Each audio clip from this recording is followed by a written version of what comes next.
네, 성도 여러분 안녕하십니까? 네, 보은에서의 집회를 잘 마치고 돌아왔습니다.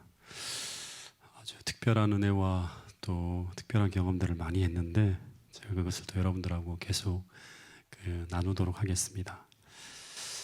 예, 좀 오늘 어저께인가요? 한 유명한 개그맨이 목숨을 끊었는데 스스로 그렇게 밝게 웃고 지내면서 남을 행복하게 하는 사람이었는데 실제 그 사람의 속은 날마다 지옥이었다고 하는 것이죠. 어느 글을 보는데 이런 글이 있더라고요. 친절하라. 당신이 만나는 모든 사람은 저마다 당신이 모르는 싸움을 치러내고 있다라고 하는 거예요. 그래서 이 땅에 살아가는 모든 사람들은 이 죄로 가득 차 있고 이제 마지막이잖아요, 그렇죠? 우리가 모르는 저마다의 힘겨운 싸움을 싸우고 있는 사람이에요. 겉으로는 다 웃고 있지만 여러분들도 다 그렇죠. 예, 다 싸우고 있어요. 뭔가 힘겨운 싸움을. 그래서 오늘 우리가 만나는 모든 사람들에게 그리스도인은 용기가 될 수 있는 사람, 희망의 메시지를 전할 수 있는 그런 사람이 꼭 되어야 한다고 하는 것을 저는 이번 사건을 통해서 또 터지는 이런 일들을 통해서 배우게 되었습니다. 출애굽기를 통해서 우리가 계속 이제 배우고 있는 교훈 중에 하나가 뭔가 하면 인물의 준비예요. 인물의 준비. 그러니까 하나하나 내용들을 따라가다 보면서 이렇게 이제 놓쳐서는 안 될 게 뭔가 하면 지금 우리가 공부하고 있는 이 장은 계속 인물의 준비, 인물의 준비. 그러니까 인물의 준비는 모세라는 인물을 준비하는 것뿐 아니라 오늘 여러분과 저를 하나님은 계속 준비시키고 있다고 하는 거예요. 어떤 한 마지막 사건들을 위해서 인물이 준비되어져야지만 그 다음에 출애굽의 역사가 시작되어지는 거예요. 인물이 준비되어져야지만 새 천사의 기별을 세상에 전할 수 있는 거예요. 인물이 준비되어져야지만 늦은 비 성령이 내릴 수 있는 거예요. 그러니까 다 똑같은 거예요. 인물이 준비되니까 홍해가 갈라지고 뭐 세상에 어떤 세력도 막을 수 없는 그러한 하나님이 당신의 백성을 인도하는 길이 열려버리는 거예요. 그래서 놀라운 하나님의 구원의 사역은 사람을 통해서 이루어진다. 이거 꼭 잊지 말아야 돼요. 예. 그래서 하나님은 이 모세 한 사람을 준비하기 위해서 자그마치 몇 년의 시간을 보낸다? 예, 80년이에요.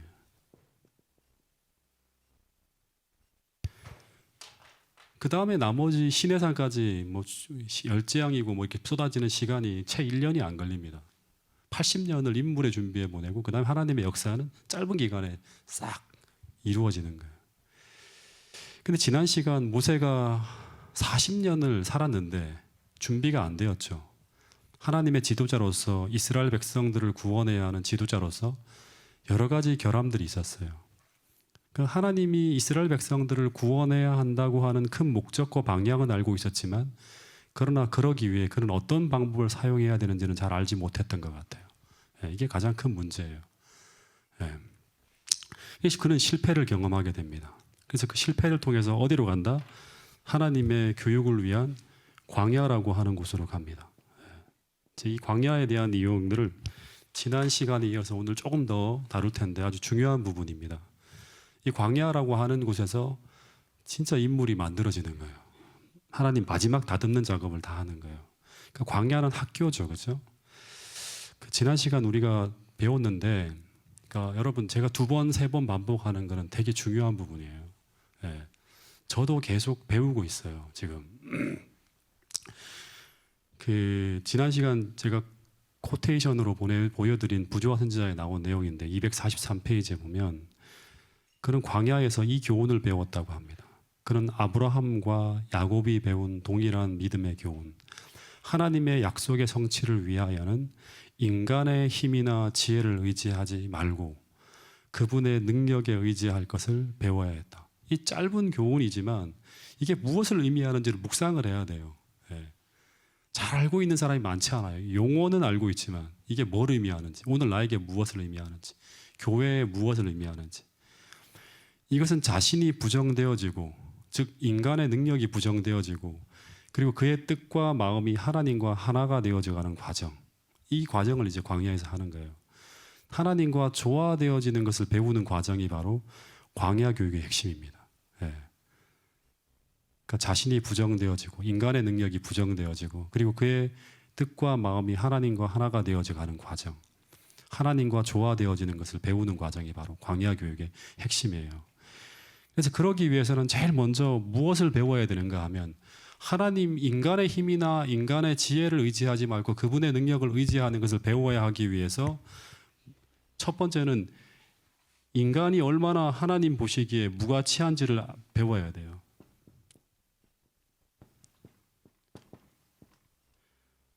침례 요한, 시대 소망에도 이런 얘기가 나와요. 침례 요한이 광야에서 지내는 동안 그가 마지막 결론이 뭔가 하면 나의 무가치함을 깨닫게 돼요. 예. 그러면 내 무가치함을 배우게 되면 내 지혜를 다 버리겠죠. 하나님 앞에 자신을 굴복하고 복종하는 참된 겸손이 이르러 옵니다. 이 참된 겸손이 이르러 와야지 우리는 순종할 수 있어요. 겸손하지 않으면 절대 우리 순종하지 않습니다. 예. 어쩌면 이것이 광야 교육의 핵심이고 이것이 전체 그리스도인의 삶의 기초요, 신앙의 기본 원리입니다. 믿음으로 말미암아 살아가는 원리죠. 그죠? 이걸 또 이렇게 이야기하는 거예요. 모세가 왕궁에서는 인간이 인간을 통치하는 법을 배웠다면 모세는 광야에서 이제 자기가 자기를 다스리는 법을 배워야 했다고 하는 거예요. 나를 못 다스리면서 남을 다스리려고 계속 하는 거예요. 예. 그래서 여기 보면 이제 이 코테이션에 보면 이게 바로 감정을 조절하는 거죠. 내 감정을 통제를 못하면 아무것도 못해요. 우리가 감정에 끌려다니면 인내하고 극기하는 것을 다 배우는 거예요. 광야 교육에서. 그래서 이것을 배우기 위해서 모세는 미디안 광야로 가서 40년을 보냅니다. 근데 그 미디안 광야에서 하나님은 그로 하여금 굶어 죽게 하지 않고 하나님이 예비하신 경건한 제사장을 만나서 그 이름이 뭐죠? 르우엘, 이드로. 두 가지 이름 나중에 제가 또 설명을 해드릴게요. 왜 두 가지 이름이 나오는지. 그 집에서 양을 치면서 40년을 살게 되는데 그런데 거기서 그는 제사장의 딸 중에 한 여자인 누구라와 결혼한다? 모세의 와이프 이름이 뭐죠? 십보라와 결혼하게 됩니다. 그래서 가정을 이루며 살아가게 되는데 22절 이제 아들을 낳아요. 그리고 그 아들의 이름을 게르솜이라고 지었다고 하는데 한번 읽어보겠습니다. 출애굽기 2장 22절 시작. 그가 아들을 낳음에 모세가 그의 이름을 게르솜이라 하여 이르되 내가 타국에서 나그네가 되었음이라 하였더라.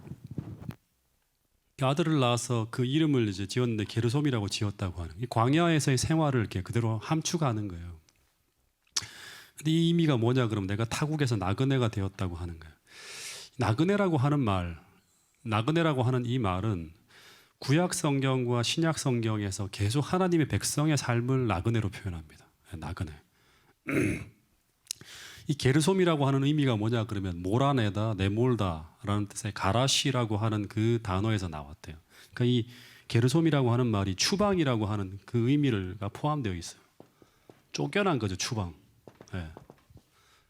내몰려가 쫓겨난 거예요. 그러니까 이 의미는 쫓겨난 외국인, 타국에서 거류하는 외국인, 정착한 이주자 이런 의미가 포함되어 있다고 합니다.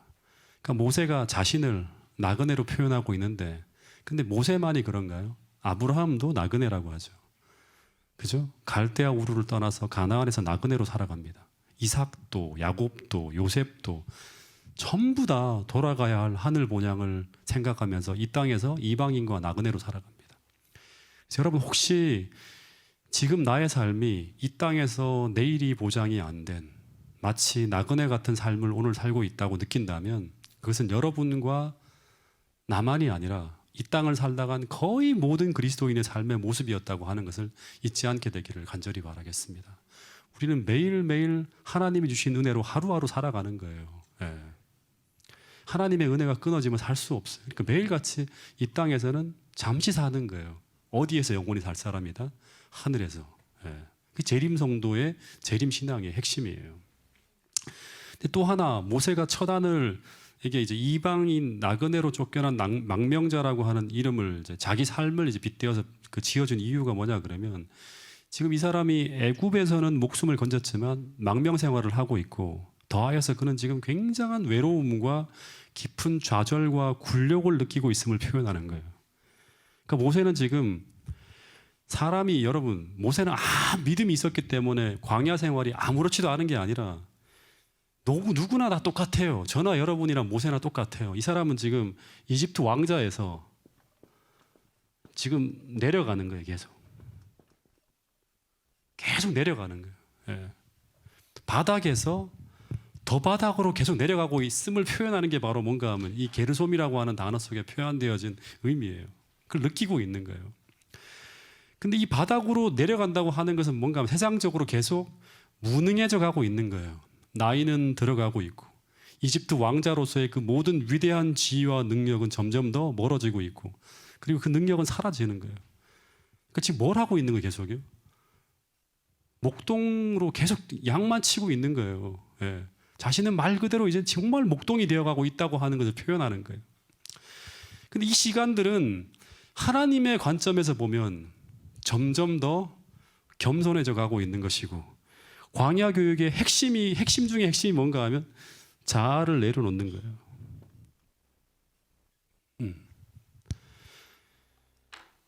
자아를 계속 내려놓는 일을 하고 있는 거예요. 근데 이 과정은 고통스러운 과정이었지만 그러나 또다시 말하지만 이 시간을 그가 믿음으로 보낸다면 그에게 믿음이 있다는 게 뭐예요?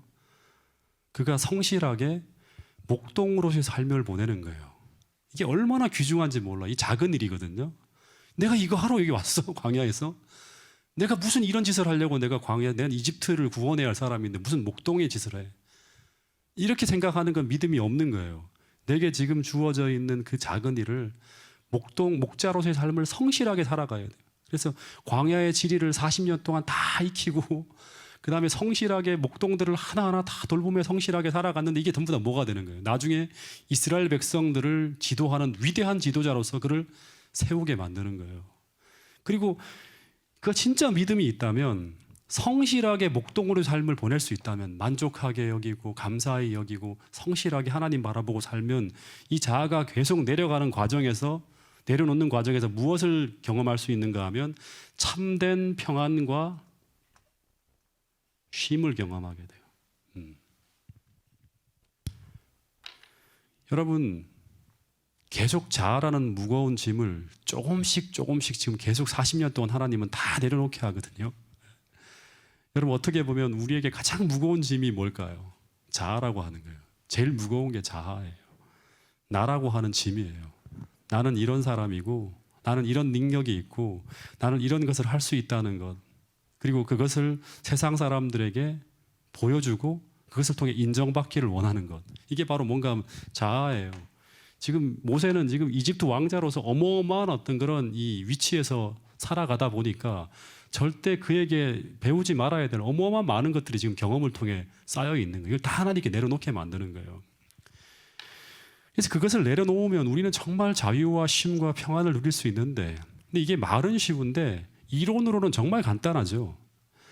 근데 실전에서는 정말 어렵다고 하는 거예요. 이것 때문에 다 하나님의 계획이 다 망쳐지는 거예요. 저는 스스로 자아를 내려놓는다고 하는 것은 거의 불가능에 가까울 만큼 어렵다고 생각합니다. 말은 나는 자아를 포기하고 자아를 부정한다고 하지만 실제 가보면 안 돼요. 베드로도 그랬잖아요. 난 자아를 다 내려놓았다고 주님을 위해서. 근데 내려놓았나요? 실제로는 딱 부딪혀 보니까 안 되는 거예요. 평안할 때는 스스로는 절대로 안 되고요. 이것을 배우기 위해서 어디로 가야 된다? 광야라고 하는 학교로 가야 되는 거예요. 이 자아를 내려놓는 과정은 두 가지의 과정을 통해서 이루어지고 있었어요. 광야란 자아를 내려놓는 것, 이 핵심이에요. 침례요한도 자아를 내려놓는다고 하는 건 뭐냐? 그럼 인간의 무가치함을 깨달아야지만 내려놓을 수 있는 거예요. 내가 아무것도 아니라고 하는 걸 깨달아야 돼요. 그래서 이것을 배우기 위해서 첫 번째는 이 광야라는 곳에서 어떻게 하는가 하면 실패와 좌절이 바로 뭔가 광야예요. 한마디로. 실패와 좌절을 경험하는 거예요. 인간의 무능을 경험하는 거예요. 내 힘으로는 살 수 없다는 걸 경험하는 거예요. 이 실패와 좌절이라고 하는 광야라는 환경을 통해서 이 자아를 내려놓는 과정을 하나님 걷게 해요. 두 번째는 뭔가 하면 이게 두 번째가 정말 중요한데 실패와 좌절을 아무리 경험해도 자아를 못 내려놓는 사람들이 많아요. 두 번째 뭔가 하면 그 광야 속에서 무엇을 보는가 하면 그 천년계 속에서 하나님의 임재하심을 느끼는 가운데 하나님을 더 분명하고 더 확실하게 바라보는 과정을 통해서 이루어집니다. 예. 이 두 번째가 오늘 우리가 공부하게 될 핵심이에요. 다시 말해서 하나님을 더 분명하게, 더 확실하게 이해하고 깨닫게 되는 과정을 통해서 우리는 거기에 비해서 우리가 얼마나 무가치하고 무능한 존재인가를 이해하게 돼요. 느끼게 돼요. 그럼 어떻게 될까요? 버리겠죠. 예. 실패하는 경험, 내가 무가치하다는 걸 깨닫는 것을 통해서 내려가고 하나님이 얼마나 위대한 분인지를 깨달음을 통해서 내 것을 스스로 버리는 거예요. 주님 도와주세요 하면서. 그래서 이것을 지속적으로 경험하기 위해서, 자꾸 지속적으로 경험하기 위해서 우리는 인공적인 환경을 떠나서 천년계 속으로 나가서 세상의 모든 소리가 침묵하는 가운데 들려오는 그 천년계가 들려주는 하나님의 위대한 메시지를 들어야 돼요. 예. 그래서 모세의 교육 속에 보니까 이 글이 참 제 마음속에 깊이 새겨졌는데 한번 읽어볼까요? 사면이 시작. 사면이 산으로 둘러싸인 한적한 곳에서 모세는 홀로 하나님과 함께 있었다. 애굽의 장엄한 신전과 그곳의 미신과 허위가 더 이상 그의 마음에 영향을 주지 않았다. 영원한 산들의 장엄함 속에서 그는 지극히 높으신 분의 위엄을 바라보며 그와 대조해 볼 때 애굽의 신들이 얼마나 무력하고 하찮은지를 깨달았다. 도처에 창조주의 이름이 기록되어 있었다. 모세는 그분의 임재에 계시는 곳에 서 있는 것 같았고 그분의 능력으로 둘러싸인 것 같았다. 여기서 그의 자존심과 자부심은 완전히 일소되었다. 참 중요한 내용이에요. 사면이 산으로 둘러싸인 한적한 곳에서 모세는 중요한 게 홀로예요. 홀로 하나님과 함께 있었다. 애굽의 장엄한 신전과 그곳의 미신과 허위가 더 이상 그의 마음에 영향을 주지 않는 곳, 이것이 바로 광야입니다. 영원한 산들의 장엄함 속에서 그는 지극히 높으신 분의 위엄을 바라보고 하나님의 창조물을 통해서 인간이 만든 게 얼마나 하찮은 것인지를 느껴야 돼요. 그와 대조해 볼 때 애굽의 신들이 얼마나 무력하고 하찮은지를 깨닫게 되었다. 도처에, 천년계에 나가면 도처에 창조주 이름이 기록되어 있는 거예요. 하나님이 만드신 그 창조물이 통해서 모세는 그분의 임재해 계시는 곳에서 있는 것 같았고 그분의 능력으로 둘러싸여 있는 걸 같다는 걸 계속 느낄 때 자부심과 자존심이 완전히 사라지는 거예요. 여러분, 제가 보훈에 이번에 또 가게 되었는데 제가 보훈에서 잠깐 보내는 시간 중에 가장 행복한 시간이 언제인가 하면 새벽 시간이에요. 새벽 시간. 네. 보훈에 가면 말씀 듣는 시간도 참 좋고 저한테 식사 시간도 참 좋고 산책하는 시간도 좋고 다 좋은데 새벽 시간이 너무너무 좋아요. 거기 가면 8시만 되면 도시에서 거의 밤 12시 분위기가 납니다. 우리 김철수 장로님과 우리 홍선희 집사님 댁에서는 거의 이 분위기가 나는 것 같아요. 진짜 말 그대로 보험 분위기가 나는 것 같아요. 거긴 9시만 되면 불이 다 꺼지는 것 같아요.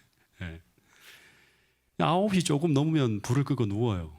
근데 쉽게 잠이 옵니까? 안 오죠.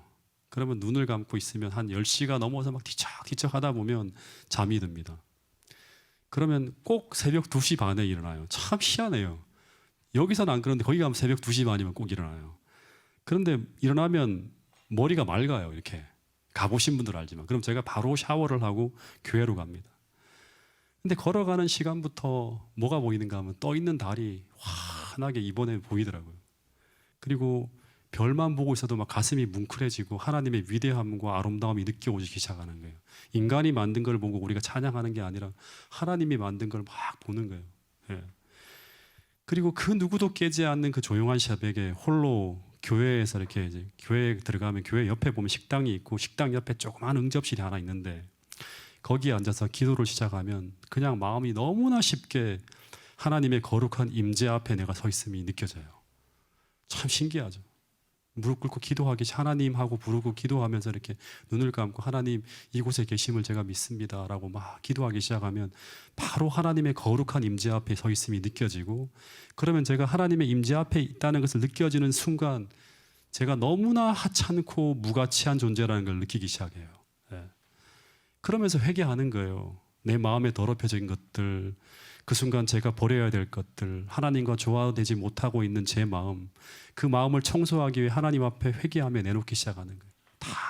다 보이는 거예요. 너무나. 그러면 회개가 자연스럽게 막 이루어져요. 그 시간이 너무너무 행복해요. 하나님과 마음이 하나가 되어 맞춰져 가는 거죠. 그리고 말씀을 보고 있으면 그 말씀 속의 보화들이 너무나 아름답게 쏟아지고 시간 가는 줄 모를 정도로 시간이 쭉 흘러갑니다. 그러면 산등성이로부터 동이 쫙 터와요. 그 앞에 창 앞에 바로 산이 있거든요. 그러면 그 장엄한 산들의 모습과 그 하늘을 순식간에 물들이는 그 동이 터오는 모습을 보면서 마음속으로부터 찬양이 터져 나오는 거예요. 찬양이. 진짜 진심으로 찬양을 하게 되는 거예요. 그리고 그 몇 시간 동안 주님과 교제한 그 시간들이 얼마나 저를 은혜스럽게 하는지 몰라요. 그리고 얼마나 저를 행복하게 하는지 모릅니다. 여러분, 그래서 저는 돌아와서도 계속 이 새벽 시간을 확보하기 위해 몸부림을 쳐요. 더 일찍 일어나려고 하고 더 일찍 깨려고 하고 그러기 위해서 최대한 일찍 자려고 하는 거예요. 왜냐하면 계속 반복하지만 이렇게 말씀을 듣는 시간도 중요하지만 홀로란 말이에요. 홀로 하나님과 머무는 그 시간을 우리가 확보해야 됩니다. 여러분, 우리가 어떤 지식과 연구보다 기도하면서 홀로 하나님과 함께 보내는 그 조용한 시간을 우리가 얼마나 많이 할애할 수 있는가, 더하여서 얼마나 깊고 진실하고 은혜롭게 보낼 수 있는가, 거기에 나의 영성과 신앙의 질이 결정되어진다고 하는 것을 우리는 꼭 깨달아야 돼요. 정말 중요한 겁니다. 우리가 안 변하는 가장 많은 이유들이 여기에, 우리가 허약한 이유 중에 대부분이 이거예요. 우리는 개인적으로 하나님을 만나야 돼요. 그리고 그분과 깊이 교제해야 돼요. 그러면서 모세가 비로소 믿음이 있었지만 믿음이 성장하는 과정을 이 광야에서 가진 거거든요. 그러면서 비로소 그가 어마어마한 내공을 가지고 아무리 바로가 괴롭혀도 아무리 이스라엘 백성들이 물고 늘어져도 흔들리지 않는 그 길, 가나안까지 그 길을 걸어갈 수 있는 그런 믿음과 영성이 만들어졌다고 하는 거예요. 여러분, 그래서 이 마지막 시대에 나의 개인적 신앙을 우리가 어떻게 건강하게 유지해 나갈 수 있는가 하는 그것이 저는 여기에 달려 있다고 생각을 합니다. 여러분, 우리가 만일 하나님과 1대1로 보내라는 이 시간이 아주 적고 그리고 그 시간이 아주 피상적이라고 하면, 하나님이 들려주는 음성이나 이런 어떤 하나님의 임재의식이 굉장히 얕다고 하면, 즉 개인적으로 하나님이 주시는 은혜를 충만하게 매일매일 경험하지 못하고 있다면 우리 신앙은 아주 얇아요. 아주 피상적일 수밖에 없어요. 그러면 우리의 영적 힘도 너무나 나약하고 허약할 수밖에 없다는 것을 우리가 이 시간 꼭 깨닫고 돌아갈 수 있게 되기를 간절히 바라겠습니다. 여러분, 지금 여러분이 머물고 있는 그곳에 꼭 개인적으로 만나는 하나님의 성소를 하나씩 꼭 소유할 수 있게 되기를 간절히 바라겠습니다. 여러분, 여러분의 집이 그런 환경을 만들 수 없다면 교회로 오세요. 그 시간, 아무도 없는 그 시간, 홀로 기도할 수 있는 그 시간을 확보하기 위해서 오시라고요. 아무 때라도. 여러분, 제가 오늘부로 이제 다인이에게 제 개인적인 서재를 빼앗기게 되는데 저는 또 다른 성소를 기도하며 찾아야 됩니다. 이제 피아노가 들어오면서 이제 제가 그 공간을 물려줘야 되는데, 여러분, 정말 이건 정말 중요합니다. 제 개인적으로 하나님을 만나는 그 시간, 하나님이 주시는 개인적인 메시지를 못 받으면 우리는 굉장히 피상적으로 살아요. 군중 속에서 왔다 갔다 하고 교회에서 혼란하게 왔다 갔다 하다가 내 신앙이 성장하지 못하는 거예요. 그러면 조금만 어려운 일이 오더라도 무너집니다. 우리는 이 영성이 약하기 때문에. 어쨌든 모세가 이제 40년이 끝나갈 무렵 23절부터 25절 이런 일이 벌어졌다고 합니다. 같이 한번 읽어보겠습니다. 시작. 여러 해 후에 애굽 왕은 죽었고 이스라엘 자손은 고된 노동으로 말미암아 탄식하며 부르짖으니 그 고된 노동으로 말미암아 부르짖는 소리가 하나님께 상달된지라. 하나님이 그들의 고통 소리를 들으시고 하나님이 아브라함과 이삭과 야곱에게 세운 그의 언약을 기억하사 하나님이 이스라엘 자손을 돌보셨고 하나님이 그들을 기억하셨더라. 이거 다음이 이제 드디어 출애굽의 이야기가 본격적으로 시작됩니다. 이 끝나는 거예요. 여러 해 후라는 이 말은 뭐냐 그러면 40년이 끝났다고 하는, 거의 끝나갔어요. 40년. 근데 그때 애굽왕이 죽었다고 하는데 그때 이 애굽왕이 누구일까? 저는 출애굽의 역사, 창세기 역사가 다 그 세속 역사와 일치되어서 흘러간다고 했죠. 이 왕이 누군가 하면 투투모스 3세예요. 모세가 미디안 광야로 다다를 때 그때 왕은 하세수트라고 해서 이 모세의 어머니예요. 근데 이 사람이 하셉스투를 몰아내고 정권을 잡았던 사람이 두트모스 3세인데 이 사람이 32년 동안 단독 통치를 끝내고 그 1450년경에 기원전 죽습니다. 근데 이스라엘 자손이 여전히 고된 노동으로 탄식하며 부르짖고 있었다고 하는 거예요. 그러니까 이 말은 무슨 말인가 하면 새로운 바로가 등장해도 정치적인 상황이 바뀌어도 여전히 압제가 계속되어지고 있었다고 하는 거예요. 그러니까 모세가 태어날 때부터 시작된 이 압제가 모세가 미디안 광야에서 나올 때까지 80년 동안 계속되어지고 있었는 거예요. 근데 이제 80년이 거의 끝나 다 채워질 때 이 투트모스가 3세가 죽었기 때문에 사람들이 이제 이 폭정이 끝날 줄 알았어요. 예. 근데 그래서 살만한 세상을 아마 꿈꾸었을지도 몰라요. 근데 역사를 보면 예상과 다르게 더 무자비한 바로가 등장합니다. 예. 이 고대 문서들을 보면 투트모스 3세의 보좌가 그의 아들 이제 아멘호텝 2세에게 계승되어지는 것으로 나오는데 이 사람이 뭐냐면 출애굽 당시의 바로예요. 열재앙을 받은 바로예요. 이 사람 홍해에서 수장되어진 바로입니다. 근데 이 왕이 얼마나 잔인한 왕이고 얼마나 무자비한 통치자인지 몰라요.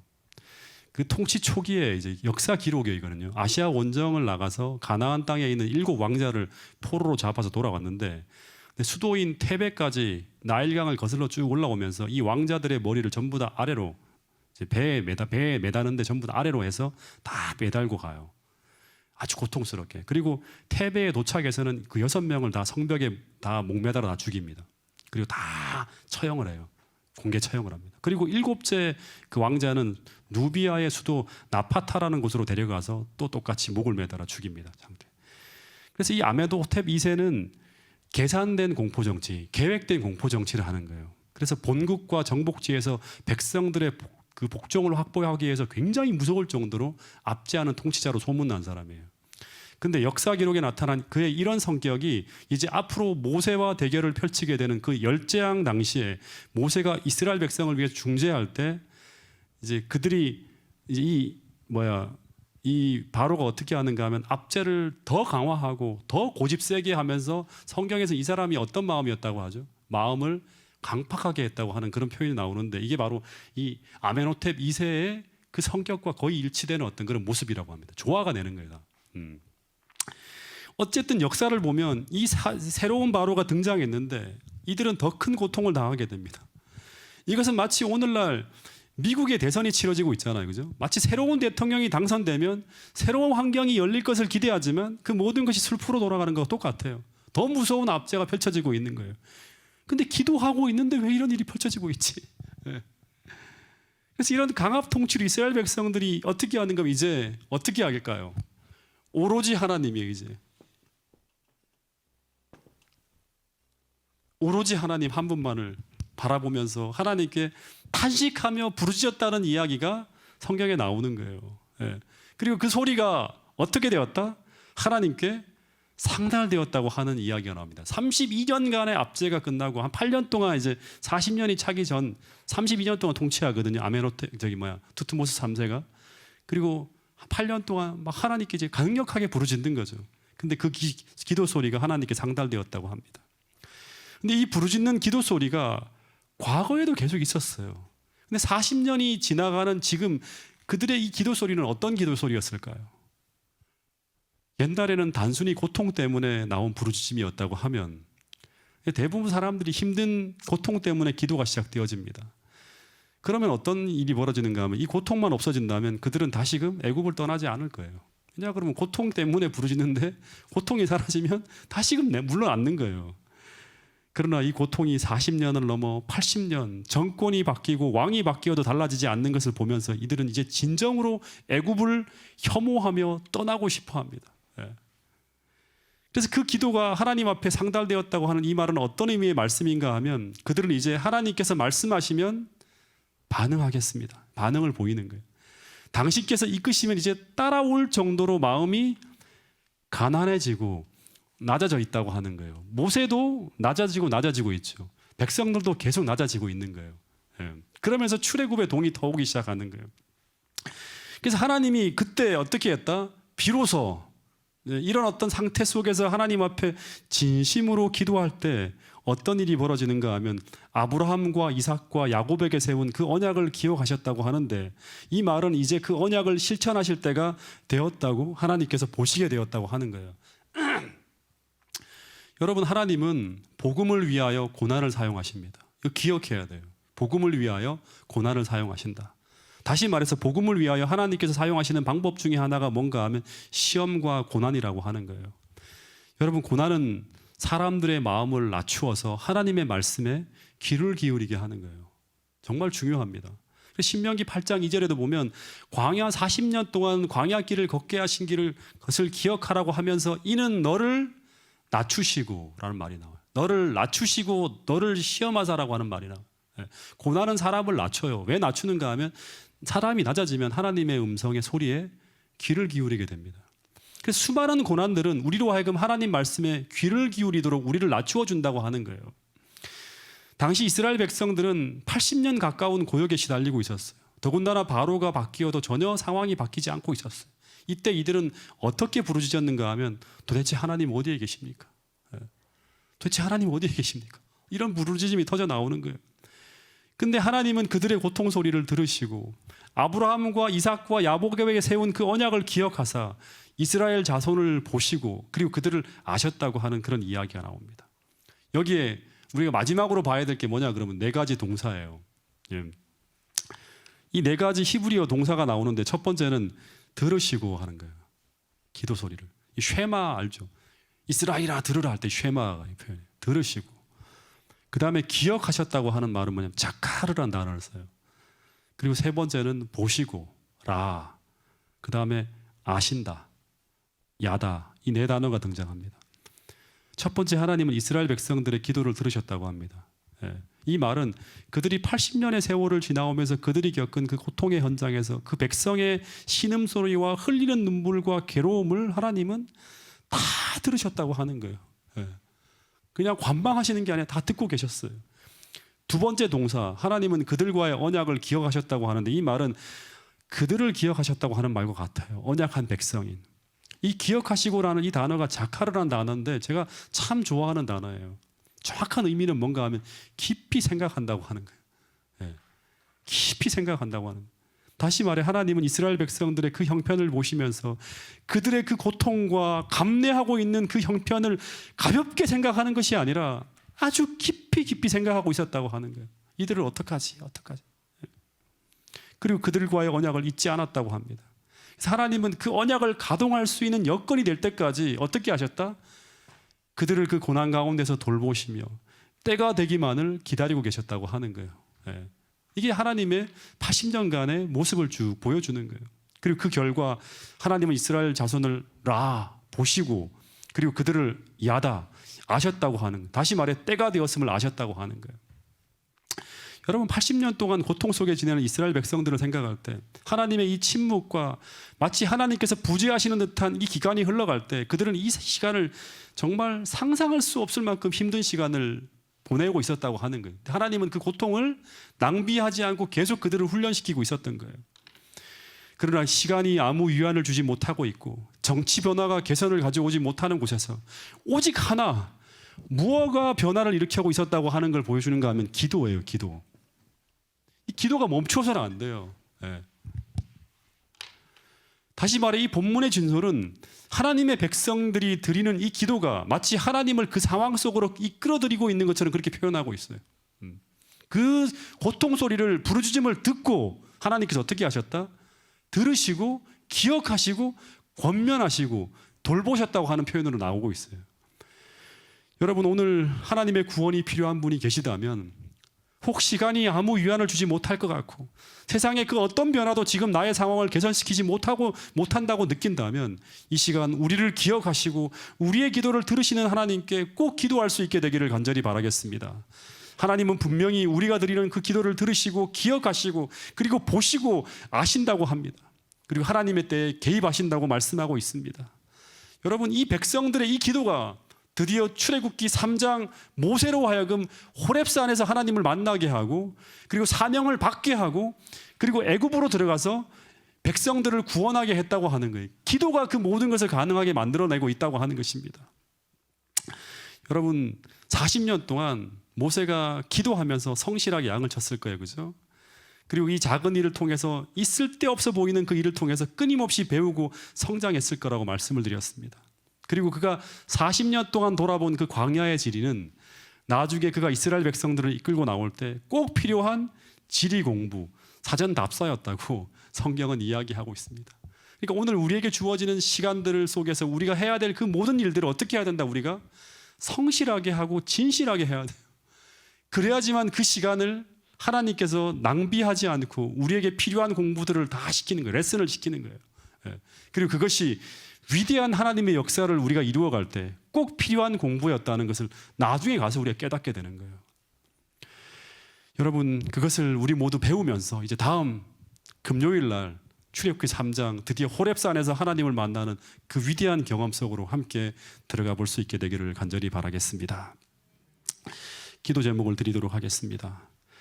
정말 고난 중에 계신 편찮은 분들 한 분 한 분을 위해서 우리 중보 기도할 수 있기를 바라겠습니다. 우리 김순진 집사님, 김무송 장로님, 전정선 사모님, 성낙원 목사님, 문홍군 우리 할머니, 김윤정 집사님, 또 우리 김용화 집사님을 위해서도 좀 특별한 기도를 부탁드리겠습니다. 오늘 못 나오셨는데요. 굉장히 좀 회사 일로 인해서 자꾸 몸이 힘들어지고 있는 그런 상황입니다.